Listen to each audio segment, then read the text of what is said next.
રાજકોટ એમ્સમાં ટૂંક સમયમાં શરૂ થશે ન્યુરોસર્જનની સુવિધા 3 મહિનામાં 15 ઓપીડી ન્યુરોસર્જન સહિતની સુવિધા દર્દીને થશે ઉપલબ્ધ।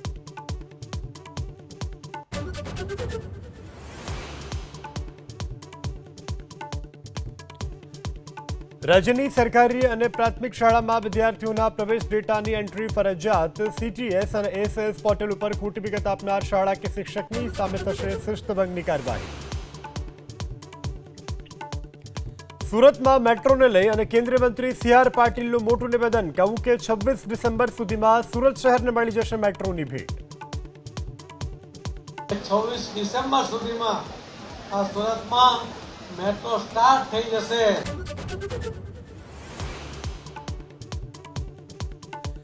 કેમિકલ માફિયાઓ બેફામ। મહેસાણામાં ખારી નદીમાં જોવા મળ્યું છે કાળા કલરનું પાણી અને સફેદ ફીણ।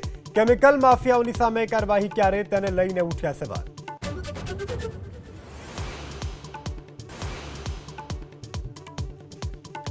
કાલથી સંસદમાં ચોમાસુ સત્ર પહેલા દિલ્હીમાં સર્વપક્ષીય બેઠક। સત્રમાં રજૂ થનાર બિલ સહિતના મુદ્દે કેન્દ્રીય મંત્રી જેપી નડ્ડાની અધ્યક્ષતામાં ચર્ચા।